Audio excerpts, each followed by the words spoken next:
Assalamualaikum warahmatullahi wabarakatuh. Pemirsa TV-mu yang berbahagia, kembali kita berjumpa dalam acara Islam yang Berkemajuan bersama saya Siswanto Rusdi. Pemirsa, hari ini kita sangat berbahagia kedatangan seorang narasumber yang luar biasa. Beliau adalah Bang Ihsanuddin Nursi. Assalamualaikum. Waalaikumsalam Pak Sehat ya Bang ya? Alhamdulillah, insya Allah. Ini luar biasa sekali bagi TV Muhammadiyah, pemirsa, karena Bang Ihsanuddin ini sangat sibuk, sangat mobil, sehingga kesempatan ini akan kita manfaatkan untuk berdiskusi mengenai perkembangan terkini di dalam dunia internasional maupun di dalam negeri. Baik, Bang Ihsan, kita mulai saja. Bagaimana sebetulnya konstelasi politik internasional saat ini, Bang Ihsan, yang mungkin nanti pada giliran selanjutnya akan mempengaruhi politik di dalam negeri atau situasi di dalam negeri kita? Sejak tembok Berlin runtuh, Uni Soviet kocar-kacir, Cekoslovakia berantakan nggak karu-karuan. Amerika melihat potensi perlawanan itu cuma tinggal dari satu sisi, dalam hal ini Islam. Muncullah apa yang disebut dengan The Clash of Civilization, benturan peradaban, dibuat oleh Samuel P. Huntington. Sebenarnya tidak ada benturan kalau mereka memang tidak bermaksud menghegemoni. Kalau mereka tidak bermaksud mendominasi Islam yang tersebar di mana-mana gitu posisinya. Dari jumlah 5 miliar lebih penduduk kan Islam tidak dominan. Tapi bagi mereka justru perlawanan akan muncul dari kalangan Islam.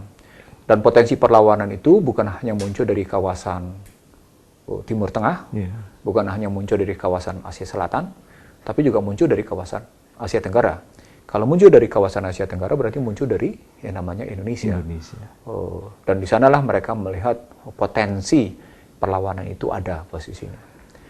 Nah, sejak saat itu upaya untuk, bahasa saya yang sederhana, upaya untuk meluluh lantakan tingkat kepercayaan umat Islam terhadap keyakinannya, meluluh lantakan atau membuat grogi keimanan umat Islam, itu dilakukan dengan berbagai macam cara.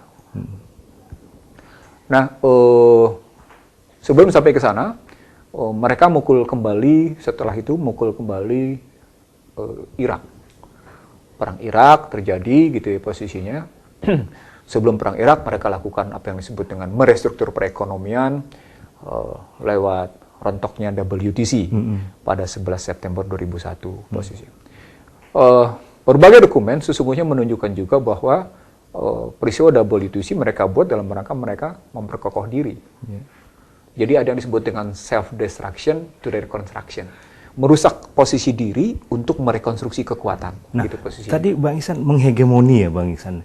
Apakah menghegemoni ini hanya satu Islam atau juga mereka menghegemoni agama-agama yang lain? Kalau saya membuat skema hegemoni itu dalam 5 hal. Skema hegemoni di lapangan pertahanan militer, skema hegemoni di lapangan ekonomi, gitu ya. Skema hegemoni di lapangan sosial budaya. Di lapangan sosial budaya itu dari segi pertelevisian, gitu ya, dari segi gadget, dari segi pendidikan. Lalu juga mereka menghegemoni dari segi politik, mereka lihat utang luar negeri macam-macam. Termasuk menghegemoni sosial budaya itu juga soal agama. Maka menghegemoni dalam perspektif sosial budaya dan agama itu muncul istilah apa yang disebut dengan liberalisasi, gitu ya, posisinya sekularisasi, posisi, dan istilah muncul transgender segala macam-macam, termasuk di dalamnya lesbian dan gay macam-macam, itu bagian dari itu posisinya disebarluaskan. Termasuk teror-teror, jadi perilaku teror dalam kata kunci dalam bahasa saya sesungguhnya bukan hanya teror yang bersifat kriminal politik gitu ya, tapi juga ada teror sosial, juga ada teror akademik gitu ya, juga ada teror-teror lain. Kalau dalam dunia akademik saya menyebutnya, tapi seluruh teror sebelum sampai pada teror akademik, saya menyebutnya keseluruhan penghegemonian itu melahirkan 3 penyakit kalau Anda bertanya ke sana. 3 penyakit itu adalah apa yang saya sebut sebagai pertama, symbolic torture. Symbolic torture dimulai dengan apa yang disebut dengan kekerasan verbal. Kekerasan verbal, misalnya begini, kalau Anda tidak ikut globalisasi, maka Anda akan terasing, gitu misalnya. Itu kekerasan verbal. Seolah-olah Anda harus masuk ke dalam dunia global, dan ketika Anda masuk dalam dunia global, maka Anda tidak terasing. Tapi kalau Anda tidak masuk dalam dunia global, maka Anda akan terasing. Itu kekerasan verbal. Padahal yang global itu bisa jadi sesat, gitu. Itu kata kuncinya, ya. Nah, itu yang disebut sebagai symbolic torture, yang dimulai kekerasan simbolik, yang dimulai dengan kekerasan verbal, baru diikuti dengan kekerasan visual, seperti film-film, gitu ya. Kekerasan verbal itu bisa dengan kata-kata, bisa dengan tulisan, bahkan bisa juga kekerasan kedua-duanya, verbal dan visual. Nah, dari kekerasan simbolik dengan kekerasan verbal tadi, melahirkan apa yang saya sebut sebagai Stockholm Syndrome. Stockholm Syndrome adalah orang-orang yang tadinya punya keyakinan terhadap nilai-nilai yang dia pegangnya, tapi karena berhasil dicuci otaknya. Jadi kekerasan verbal atau symbolic torture bermaksud melakukan brainwash. Dan mereka tidak merasa dicuci, sehingga mereka dengan bangga menjunjung tinggi seperti istilah globalisasi gitu ya. Nah, di situ mereka muncul yang saya sebut dengan Stockholm Syndrome. Stockholm Syndrome itu sebuah film yang bercerita tentang bagaimana seorang perempuan yang asal muasalnya diperkosa, lalu dia dijahati gitu ya. Tapi karena sang pemerkosa, penjahat ini pandai sekali berkata-kata, sang perempuan ini malah jatuh hati dan malah meminta untuk dilakukan hubungan intim di antara keduanya. Karena sang perempuan tadi sudah mengidap Stockholm Syndrome, diubah cara berpikirnya sampai dia bilang, saya bisa mengerti kenapa dia memperkosa saya. Saya bisa mengerti kenapa dia berbuat jahat terhadap saya. Dan saya bersimpati sekali atas perbuatan pemerkosaan dan kejahatannya terhadap saya. Karena itu saya jatuh hati, katanya. Jadi kalau dalam ranah bahasa ada penyatuan makna, begitu kira-kira. Ini Anda menarik nih. Ketika Anda masuk ke dalam penyatuan makna, saya ingat sekali, ada satu tokoh besar di Amerika bernama Noam Chomsky. Noam Chomsky adalah guru besar bahasa di MIT yang selalu membongkar permainan makna hegemoni intelektual Amerika di panggung dunia yang membongkar habis-habisan perilaku kapitalisme. Sesungguhnya ketika Anda bermain dalam terjemahan makna, dia bermula dari apa yang disebut dengan semantik. Semantik di dunia itu cuma berkembang di Inggris dan di Amerika. Padahal kata-kata mantik dia berasal dari bahasa Arab. Dan itu artinya logik. Tapi sayangnya ketika semantik dikembangkan oleh Inggris dan Amerika, kalangan-kalangan tertentu kehilangan basis untuk, kalangan Islam terutama, kehilangan basis semantik dia. Kalangan Barat justru mengembangkan habis-habisan sehingga semantik terdiri atas 3 komponen, filsafat, psikologi, dan linguistik, gitu posisinya. Nah, ketiga hal ini dimanfaatkan oleh Barat untuk menyebarluaskan hegemoni intelektual, sehingga akhirnya hegemoni intelektual mendominasi, menguasai seluruh panggung dunia. Maka ketika Clash of Civilization muncul, sejumlah orang-orang yang belajar di Barat menyatakan memang, ya ini peradaban Barat, inilah munculnya Barat, gitu posisinya. Baik, Bang Ihsan, kita jeda sebentar. Pemirsa, kita akan kembali setelah jeda berikut ini, tetaplah di TV Muhammadiyah.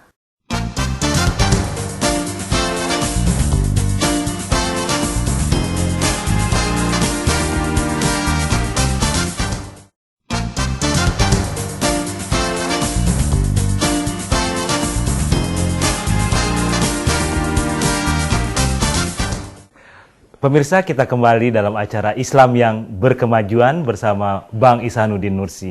Menarik sekali pembicaraan kita akan lanjutkan. Bang Ihsan, tadi di awal Bang Ihsan cerita tentang Clash of Civilization-nya Samuel Huntington. Di situ ada kata hegemoni. Bisa diapakan lagi Bang Ihsan? Kita perdalam lagi. Buku terakhir yang muncul di Amerika tentang bagaimana Amerika menghegemoni adalah buku Robert B. Kaplan. Robert B. Kaplan, judul bukunya The Monsoon, gitu ya. Monsoon itu salah satu upaya Amerika menghegemoni seluruh dunia dengan berbagai strategi. Tapi saya ingin mengatakan aplikasi dari lompatan-lompatan berpikir yang terjadi antara tahun 97-98 hingga akhirnya kemarin Monsoon itu muncul di 2012-an, sesungguhnya ditandai oleh 3 dokumen penting.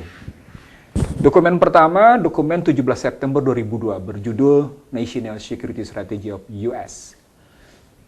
Ditandatangani oleh J. Walker Bush. Itu setelah kasus WTC rontok. Tapi Irak belum diserang posisinya. Karena Irak 2003. Dokumen National Security Strategy of US 17 September 2002 itu bercerita tentang Amerika akan menyebarluaskan ideologi free market, free trade, free enterprise, development, dan human rights. Dia akan sebarluaskan 5 ini. Dan Amerika dengan tegas menyatakan, kami akan aktif menyebarluaskan 5 ajaran ini ke seluruh dunia. Dan kami akan membangun aliansi pada siapapun dalam rangka tegaknya free trade, free market, free enterprise, gitu ya posisinya, human rights and development istilahnya. Nah, posisi. ini human rights ini menarik sekarang nih Bang Iksan, soal Rohingya ya. Nah, bagaimana Rohingya kita lihat dalam konteks penjelasan yang Bang Iksan berikan tadi itu? Rohingya bisa kita lihat dalam 3 perspektif.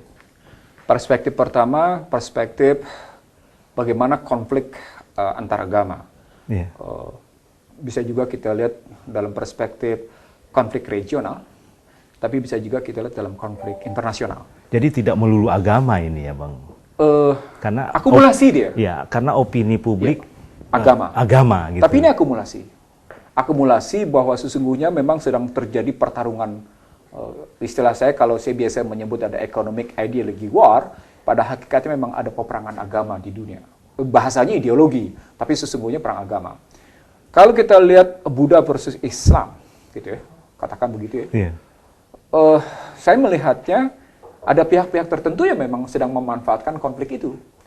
Sehingga Myanmar yang sedang memimpin ASEAN posisinya menjadi terganggu ketika berhadapan dengan Malaysia dan dengan Indonesia yang mayoritas Muslim. Yeah. Artinya dalam bahasa yang lain, perilaku Myanmar, Aung San Suu Kyi, yang jelas-jelas didukung Amerika, sesungguhnya mengundang kepekaan agama. Jadi yang disebut dengan religion sensitivity, kepekaan beragama gitu ya, terhadap umat Islam di Indonesia dan umat Islam di Malaysia.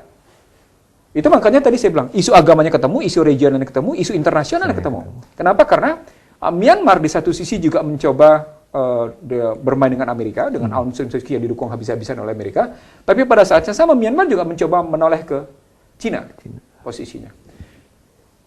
Kalau kita lihat dalam 3 struktur tadi, kita mestinya kembali melihat begini.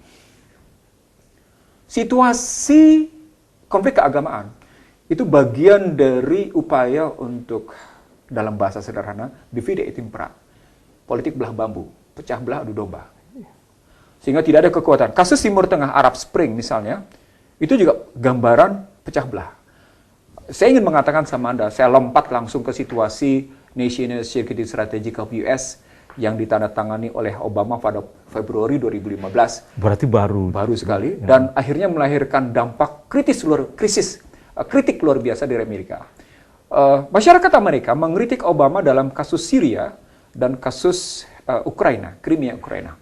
Mereka menganggap Obama demikian lemah dalam kasus Syria. Obama demikian lemah dalam kasus Ukraina, Crimea. Sehingga Rusia bisa seenaknya. Anda bisa lihat katanya, bagaimana kasus Syria, dan sekarang kita lihat bagaimana Crimea di Ukraina. Mereka bilang. Nah, tapi mereka menyatakan di National Security Strategy of US bahwa mereka tetap akan bertahan menjadi pemimpin dunia. Pernyataan mereka akan tetap memimpin dunia dengan berbagai macam halnya, bisa kita lihat pada kebijakan Federal Reserve, bisa kita lihat pada kebijakan sebelumnya, pada Februari 2010, yang juga ditandatangani Obama, bahwa mereka akan membangun kepentingan bangsanya dan memimpin dunia dengan berbagai macam cara berpikir. Nah, ketika teraplikasi dalam kasus Rohingya, bisa kita lihat dalam konstruksi internasional. Jadi Anda lihat Syria adalah adu domba, Anda bisa lihat Libya adalah adu domba, Anda bisa lihat Mesir adalah adu domba gitu ya. Dan di wilayah-wilayah tertentu adu domba. Yang menjadi pertanyaan saya ini gini Bang, di mana agen-agen, maksud saya kolaborator Amerika itu ditanamkan sehingga bisa diajak bekerja sama oleh Amerika tadi itu? Terkadang di media, Mas. Jadi saya menyebutnya, kalau Anda bicara sebagai, Anda ngomongin terlampau halus kolaborator. Saya menyebutnya pengkhianat gitu ya. Itu bisa dimunculkan di berbagai dimensi. Di politik misalnya, Amerika tegas-tegas menempatkan orang-orangnya. Birokrat-birokrat yang disekolahkan Amerika adalah para pengkhianat itu. Birokrat kita? Bukan. Terserah. Apakah di satu negara atau di Indonesia. Saya menyebutnya begini. Dan itu bisa saya buktikan dengan sejumlah dokumen yang pernah saya sebut di berbagai media.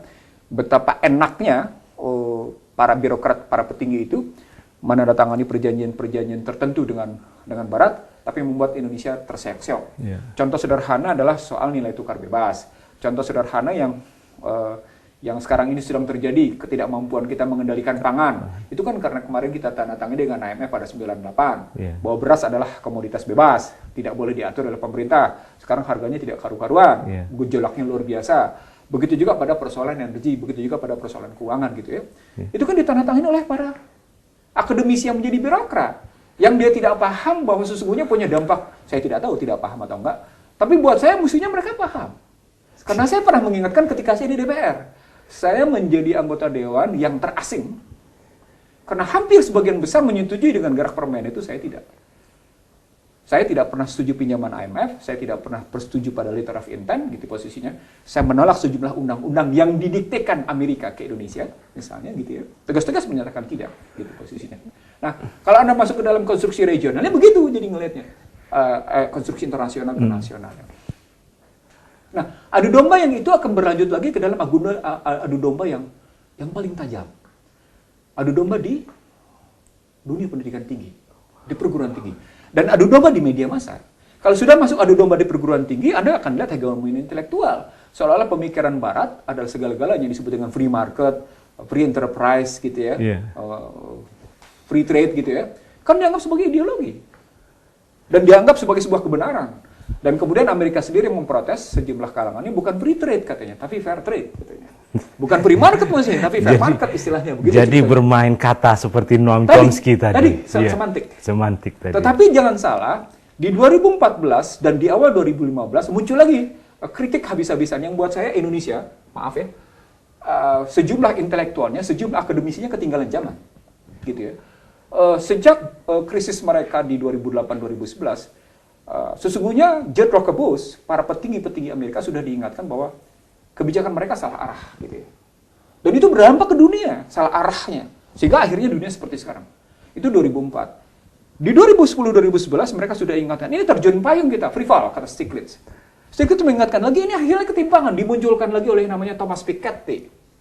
The price of inequality, the price of civilization, diingatkan oleh Piketty dengan istilah the capital in 21st century. Yang lahirnya adalah tidak berdaya harkat martabat manusia gitu. Ya, baik, Bang Iksan, kita jeda sebentar. Pemirsa, kita akan kembali setelah jeda berikut ini. Tetaplah di TV-mu.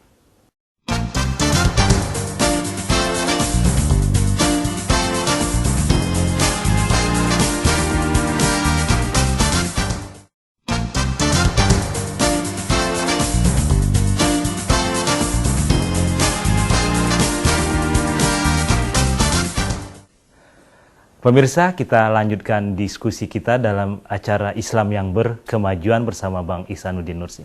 Bang Ihsan, tadi kita sudah membedah begitu luas ternyata dampak yang dilakukan oleh Amerika ini. Nah, sekarang bagaimana Islam bisa membentengi atau melawan hegemoni tadi, Bang Ihsan? Bangsa Indonesia sesungguhnya sudah demikian hebat di cara berpikirnya dalam melihat hegemoni Barat.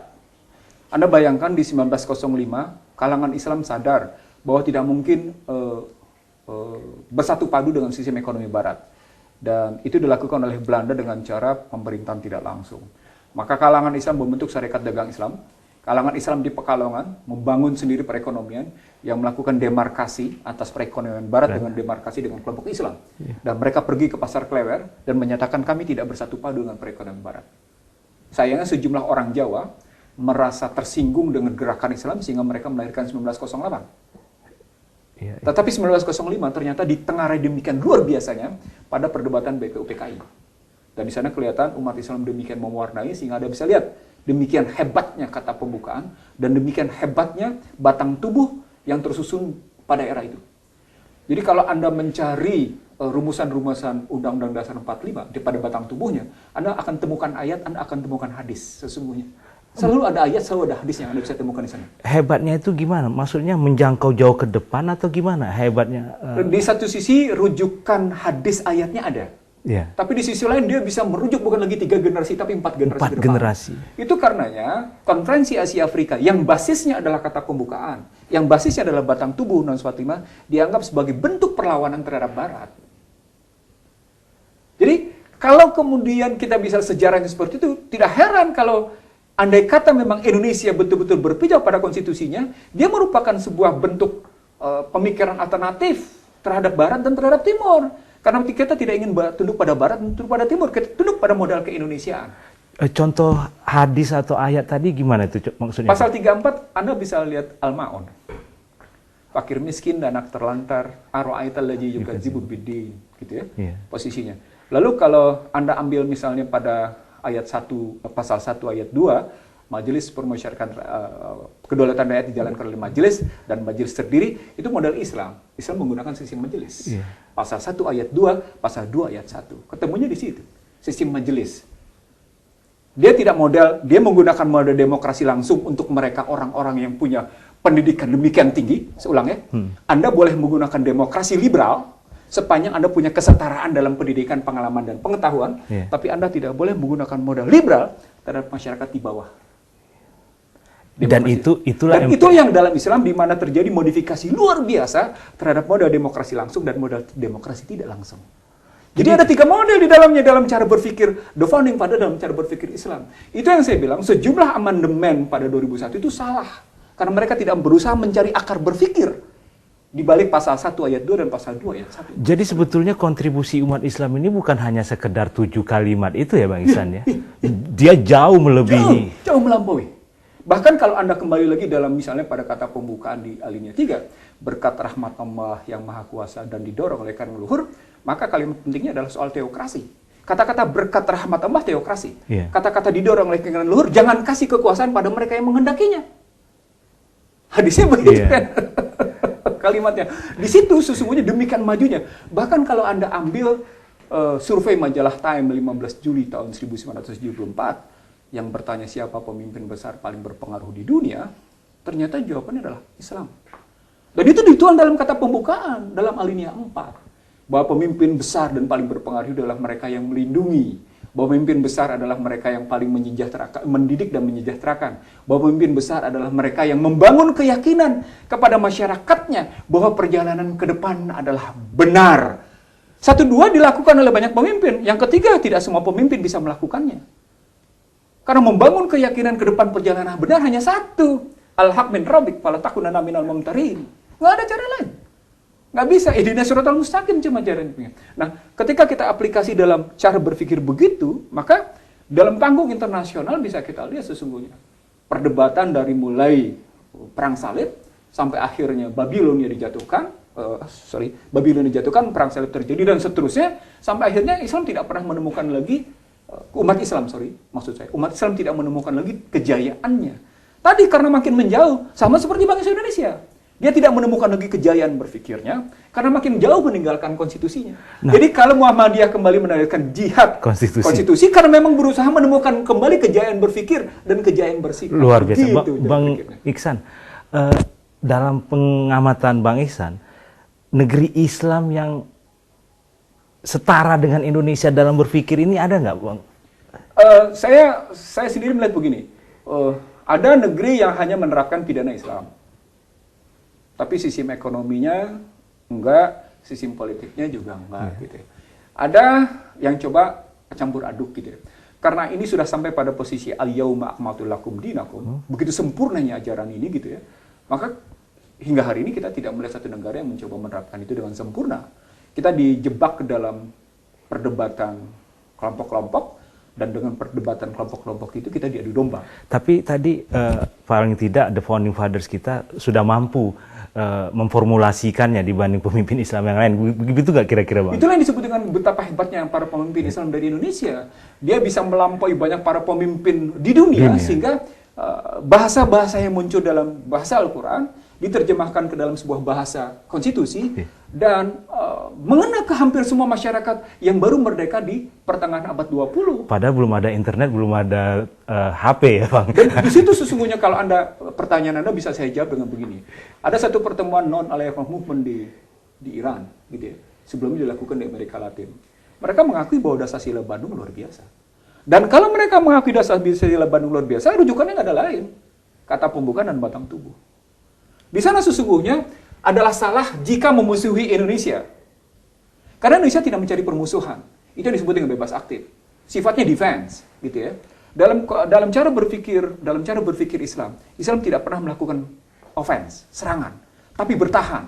Tapi ketika diajak, dia harus siap posisinya. Begitulah yang namanya cara berpikir Islam, termasuk dalam soal ajaran.